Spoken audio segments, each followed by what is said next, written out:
Hi there, ये MKT 621 advertisement and promotion की short lecture series का लेक्चर नंबर 12 है। इसमें सबसे पहले दो इंपॉर्टेंट पॉइंट्स हैं जो आपने याद रखने हैं जब आप प्रिपेयर करें एक एडवर्टाइजमेंट कैंपेन। पहला है ऑर्गेनाइजेशन और प्रोडक्ट के बारे में डिटेल, दूसरा है उनके ऑब्जेक्टिव। एडवर्टाइजिंग स्ट्रेटेजी रिसर्च की जो कंपोनेंट है उसमें टारगेट मार्केट आ जाती है, पोजिशनिंग आ जाती है, कम्युनिकेशन मीडिया है और क्रिएटिव कॉन्सेप्ट भी इसमें आ जाता है। क्रिएटिव कॉन्सेप्ट रिसर्च में सबसे पहला है टीम जो है वो डेवलप करती है सेवरल रफ कॉपी प्लेटफॉर्म। इस स्टेप में क्रिएटिव टीम जो है वो डेवलप करती है मल्टीपल रफ कॉपी प्लेटफॉर्म जो कि बेस करता है इनिशियल आइडियाज और जो कॉन्सेप्ट है एडवर्टाइजमेंट के लिए, और ये रफ कॉपी प्लेटफॉर्म सर्व करता है बेसिस के तौर पर फोकस ग्रुप इंटरव्यू के लिए। उसके बाद है फिर conduct focus group interview.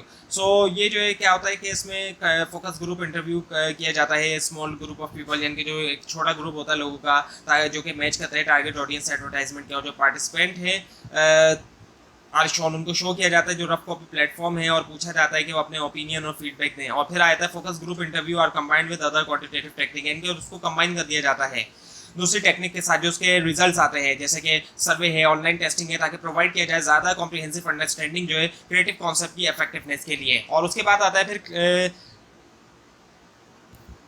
Specific communication objectives. इसमें जो पहला है वो है क्लोजिंग एंड इमीडिएट सेल।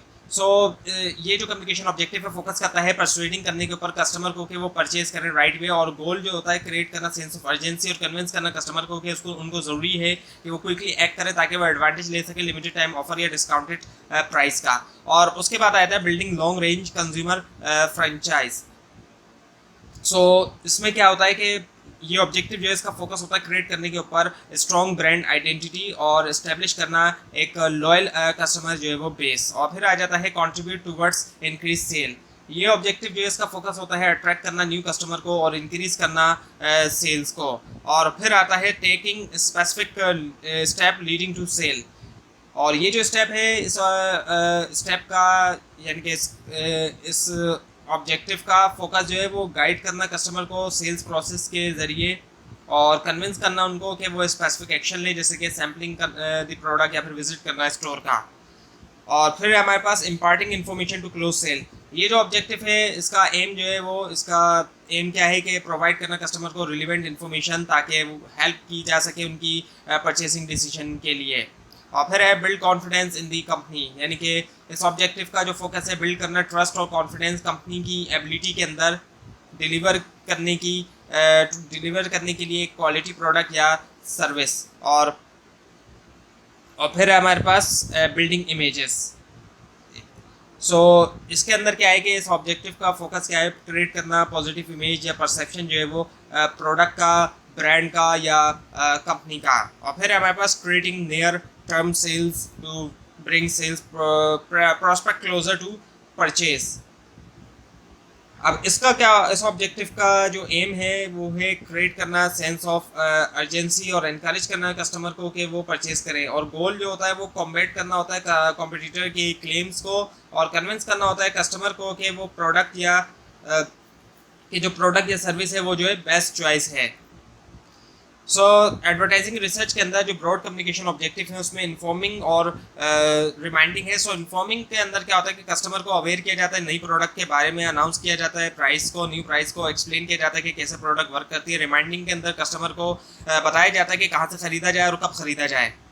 और फिर है हमारे पास एडवर्टाइजिंग कॉपी मेथड्स के अंदर है कि what assumptions are made for the working of advertisement. Assumption जो किए जाते हैं वर्किंग के लिए एडवर्टाइजमेंट के। एडवर्टाइजमेंट जो है वो बेस करती है अजम्पशन के ऊपर कि कंज्यूमर जो है वो इन्फ्लुएंस होता है पॉजिटिव मैसेजेस से, और ये मैसेज जो है वो मोटिवेट कर सकते हैं उनको कि वो कुछ तरह के एक्शन लें, जैसे कि परचेज करना या फिर चेंज करना उनका एटीट्यूड जो है प्रोडक्ट की तरफ या ब्रांड की तरफ। और फिर है व्हाट आर इट्स ऑब्जेक्टिव्स। जो ऑब्जेक्टिव्स हैं एडवर्टाइजिंग के, प्राइमरी ऑब्जेक्टिव जो होता है एडवर्टाइजिंग का वो क्या होता है कि इंक्रीज करना सेल्स, बिल्ड करना ब्रांड अवेयरनेस, और इसके अलावा रिकग्निशन है, परसुएट करना कंज्यूमर्स को कि वो ट्राई करें प्रोडक्ट या सर्विस, और रीइंफोर्स करना एग्जिस्टिंग कस्टमर रिलेशनशिप को।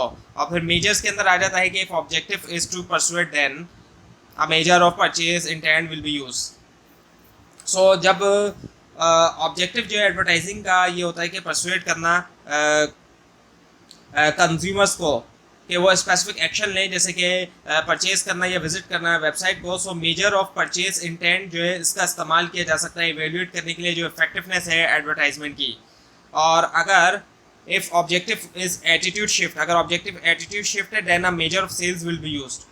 सो अगर ऑब्जेक्टिव जो एडवर्टाइजमेंट का वो शिफ्ट करना है कंज्यूमर का एटीट्यूड प्रोडक्ट्स या उसकी तरफ, ब्रांड की तरफ, so measure of sales, so measure of sales जो है वो उसको यूज़ किया जाएगा इवेल्यूएट करने के लिए जो इफेक्टिवनेस है और एडवर्टाइजमेंट की।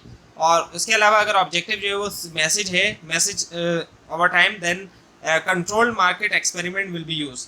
सो अगर ऑब्जेक्टिव जो है वो मैसेज ओवर टाइम है, सो जो कंट्रोल मार्केट एक्सपेरिमेंट है वो यूज होगा। सो यानी कि जब एडवर्टाइजमेंट का ऑब्जेक्टिव ये होता है कि क्रिएट किए जाए मैसेजेस, ऐसा मैसेज क्रिएट किया जाए जिसका लास्टिंग इम्पैक्ट होता है कंज्यूमर के ऊपर over time. So control market experiment जो है वो यूज़ किया जा सकता है टेस्ट करने के लिए जो इफेक्टिवनेस है डिफरेंट एडवर्टाइजिंग स्ट्रेटजीज। सो अब हमारे पास है pre testing advertisements methods for print advertising. Pre testing advertisement के अंदर जो मेथड है प्रिंट एडवर्टाइजिंग के लिए, सो पहला है हमारे पास डायरेक्ट क्वेश्चनिंग। डायरेक्ट क्वेश्चनिंग के अंदर टारगेट ऑडियंस जो है उसको वो प्रेजेंट होती है एडवर्टाइजमेंट के साथ और उनसे पूछा जाता है सीरीज ऑफ क्वेश्चंस रिलेटेड होते हैं वो इफेक्टिवनेस से, उसकी इफेक्टिवनेस से, जैसे कि अंडरस्टैंडिंग जो है मैसेज की या फिर रिकॉल जो है की पॉइंट्स के और जो ओवरऑल इंप्रेशन होता है ऐड का। उसके अलावा फिर है हमारे पास फोकस ग्रुप का। सो फोकस ग्रुप के अंदर क्या होता है कि एक स्मॉल ग्रुप ऑफ इंडिविजुअल होता है जो कि रिप्रेजेंटेटिव होते हैं टारगेट ऑडियंस की डिस्कस करने के लिए एडवर्टाइजमेंट। और उसके बाद आता है फिर पेयर्ड कंपैरिजन टेस्ट। इस मेथड के अंदर दो या दो से ज़्यादा वर्जन जो एडवर्टाइजमेंट के प्रेजेंट होते हैं टारगेट ऑडियंस तक, हु आर देन आस्क, उनसे पूछा जाता है कि चूज़ करें कि कौन सा एक जो है वो प्रेफर करते हैं क्राइटेरिया के ऊपर। बहुत से क्राइटेरिया जैसे कि विजुअल अपील है, मैसेज क्लैरिटी है या फिर ओवरऑल इफेक्टिवनेस है। और उसके बाद आता है फिर ऑर्डर ऑफ मेरिट टेस्ट। सो जो ऑर्डर ऑफ मेरिट टेस्ट है, इस टेस्ट के अंदर क्या होता है कि प्रेजेंट किया जाता है एक सेट जो एडवर्टाइजमेंट का टारगेट ऑडियंस तक और पूछा जाता है उनसे कि वो रैंक करें ऐड को ऑर्डर ऑफ प्रेफरेंस के अंदर, जो कि बेस करता है स्पेसिफिक क्राइटेरिया जैसे कि ओवरऑल अपील या फिर क्लैरिटी ऑफ मैसेज। और फिर आता है डायरेक्ट मेल टेस्ट। इस मेथड के अंदर एडवर्टाइजमेंट जो मेल की जाती है डायरेक्टली सैंपल तक टारगेट ऑडियंस का जो सैंपल होता है और फिर उनसे पूछा जाता है कि वो प्रोवाइड करें फीडबैक बहुत से जो एस्पेक्ट है वह ऐड के, जैसे कि क्लैरिटी ऑफ मैसेज है, विजुअल अपील है और जो ओवरऑल इफेक्टिवनेस है। और फिर डेप्थ इंटरव्यू होता है, ये जो है 1-to-1 इंटरव्यू होता है इंडिविजुअल के साथ और वो इंडिविजुअल टारगेट मार्केट से होता है, टारगेट ऑडियंस से होता है सॉरी, ताकि गैदर किया जाए डिटेल फीडबैक उनकी थॉट्स के बारे में, फीलिंग के बारे में कि क्या उनकी थॉट्स और फीलिंग है एडवर्टाइजमेंट के बारे में। और उसके अलावा स्टोरी टेलिंग है। इसमें क्या होता है कि प्रेजेंट किया जाता है एडवर्टाइजमेंट को एज अ स्टोरी के तौर पे और पूछा जाता है टारगेट ऑडियंस से कि वो प्रोवाइड करें फीडबैक स्टोरी की इफेक्टिवनेस के ऊपर कि किस तरीके से वो कन्वे कर रही है इंटेंडेड मैसेज और इसके अलावा ओवरऑल जो अपील है और एंगेजमेंट है। सो methods for TV and radio advertisement. सो जो टीवी और रेडियो एडवर्टाइजमेंट के मेथड्स हैं उसमें पहला है सेंट्रल लोकेशन टेस्ट। इसमें क्या होता है कि शो किया जाता है एडवर्टाइजमेंट को जो ग्रुप होता है लोगों का जो ग्रुप है उसको शो किया जाता है सेंट्रल लोकेशन पे और पूछा जाता है उनसे कि प्रोवाइड करें फीडबैक बहुत से जो एस्पेक्ट है ऐड के, जैसे कि क्लैरिटी है, मैसेज इफेक्टिवनेस और ओवरऑल अपील है। और फिर ट्रेलर टेस्ट होता है। इसके अंदर क्या होता है कि शो किया जाता है शॉर्ट रिव्यू या फिर ट्रेलर जो एडवर्टाइजमेंट का टारगेट ऑडियंस को और पूछा जाता है उनसे कि प्रोवाइड करें फीडबैक बहुत से जो एस्पेक्ट है ऐड के, जैसे कि विजुअल डिज़ाइन है, मैसेजिंग है या और ओवरऑल इफेक्टिवनेस है। और फिर थिएटर टेस्ट भी होता है।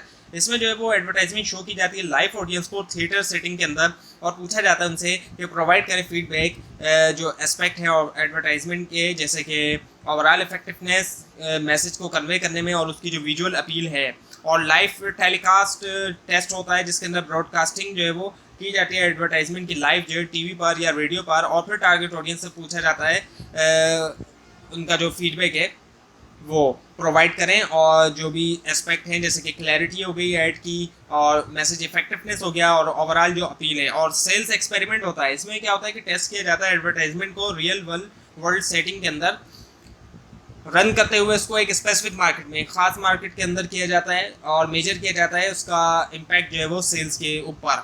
और फिर आ जाता है हमारे पास पोस्ट कैंपेन टेस्टिंग मेथड्स। सो पोस्ट कैंपेन के बाद, यानी कि कैंपेन के बाद की जो होती हैं वो पोस्ट कैंपेन कहलाती हैं। सो इंक्वायरी टेस्ट होता है। अब ये जो मेथड होता है ये मेजर करता है जो नंबर ऑफ इंक्वायरी जनरेट होती है एडवर्टाइजिंग कैंपेन से। और उसके बाद आता है सेल्स टेस्ट। सेल्स टेस्ट का जो मेथड है ये मेजर करता है जो एक्चुअल सेल्स जनरेट होती है एडवर्टाइजिंग कैंपेन से। रिकॉल टेस्ट होता है, ये रिकॉलिंग टेस्ट मेजर करता है इफेक्टिवनेस जो है वो कैंपेन की मैसेज की टारगेट ऑडियंस की मेमोरी के अंदर। और फिर आता है हमारे पास रिकग्निशन टेस्ट। ये टेस्ट मेजर करता है कि कितना अच्छा जो है वो टारगेट ऑडियंस रिकॉग्नाइज करती है एडवर्टाइजिंग मैसेज कैंपेन्स कंपोनेंट जैसे कि लोगो, स्लोगन्स एंड इमेजेस। सो अब इसकी और डिटेल आ रही है आपके सामने जो आपको बताया गया इंक्वायरी टेस्ट के बारे में कि जो इंक्वायरी टेस्ट का जो मेथड है ये मेजर करता है नंबर ऑफ इंक्वायरी जो कि जनरेट करती है एडवर्टाइजिंग कैंपेन।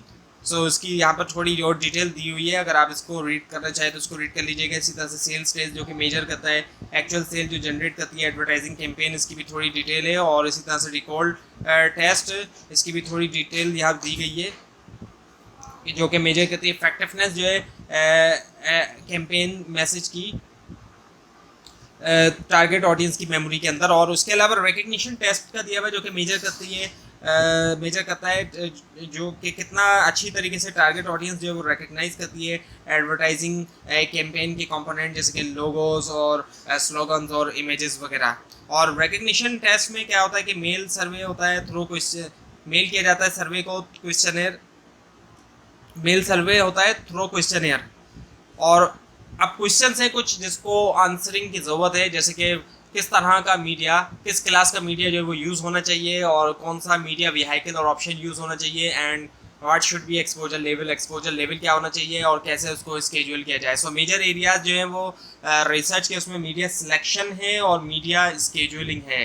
मीडिया सिलेक्शन के अंदर what frequency of message exposure is desired, यानी कि क्या फ्रीक्वेंसी जो है मैसेज एक्सपोजर की डिज़ायर है चेंज करने के लिए, बिहेवियर अफेक्ट करने के लिए सेल्स जो है ब्रांड की, और maximum number of market segment that can be reach with that frequency, और जो मैक्सिमम नंबर है मार्केट सेगमेंट का जो कि रीच हो सकता है उस फ्रीक्वेंसी के साथ। सो मीडिया सिलेक्शन का जो एम होता है वो आइडेंटिफाई करना होता है जो मोस्ट इफेक्टिव मीडिया चैनल है रीच करने के लिए टारगेट ऑडियंस। और इस रिसर्च के अंदर क्या होता है एनालाइज करना कैरेक्टरिस्टिक्स डिफरेंट मीडिया टाइप्स की, जैसे कि TV, print, radio, digital, outdoor, determine करने के लिए कौन सा बेस्ट सूट करता है डिलीवर करने के लिए मैसेज जो है वो टारगेट ऑडियंस को। और फैक्टर जो कि इन्फ्लुएंस करते हैं मीडिया सिलेक्शन की उसमें शामिल है ऑडियंस डेमोग्राफिक है, बिहेवियर है और मीडिया कंजम्पशन हैबिट्स है। और मीडिया स्केड्यूलिंग जो होती है इसमें क्या होता है डिटरमाइन किया जाता है मोस्ट इफेक्टिव टाइमिंग और फ्रीक्वेंसी जो है डिलीवर करने के लिए मैसेज जो है वो टारगेट ऑडियंस को। इस रिसर्च का जो एम होता है वो मैक्सिमाइज करना होता है इम्पैक्ट जो है कैंपेन का, मैक्सिमाइजिंग कॉस्ट जब while maximising cost. So 5 levels to be address, इसके अंदर जो पहला है वो है व्हीकल डिस्ट्रीब्यूशन। सो इससे मुराद है कि जो डिस्ट्रीब्यूशन है मीडिया व्हीकल की, जैसे कि न्यूज़पेपर है, मैगजीन्स हैं, टीवी है, चैनल्स है, रेडियो टीवी चैनल्स हैं, रेडियो स्टेशंस हैं, वेबसाइट्स है या फिर आउटडोर डिस्प्ले है जिनके ज़रिए एडवर्टाइजिंग मैसेज जो है वो डिलीवर्ड होता है। और व्हीकल डिस्ट्रीब्यूशन के बाद व्हीकल एक्सपोजर है, इससे मुराद जो है एक्चुअल एक्सपोजर है टारगेट ऑडियंस का मीडिया व्हीकल तक जो कि कैरी करता है एडवर्टाइजिंग मैसेज को। और एड एक्सपोजर है, इससे मुराद जो है एक्चुअल एक्सपोजर होता है टारगेट ऑडियंस का मीडिया एडवर्टाइजिंग मीडिया का, खुद जो एडवर्टाइजिंग मीडिया उसका उस तक। और फिर है एडवर्टाइजिंग परसेप्शन, ये रेफर किया जाता है कि कैसे जो है कैसे जो है टारगेट ऑडियंस जो है वो परसीव करती है एडवर्टाइजिंग मैसेज को। और फिर आता है हमारे पास एडवर्टाइजिंग कम्युनिकेशन, ये जो है इफेक्टिवनेस है एडवर्टाइजिंग मैसेज की कम्युनिकेट के अंदर इंटेंडेड मैसेज जो है टारगेट ऑडियंस को। सो अभी नहीं की थोड़ी और डिटेल भी आगे आ रही है। सो व्हीकल डिस्ट्रीब्यूशन में क्या है कि individual medium circulation the process by which it become available.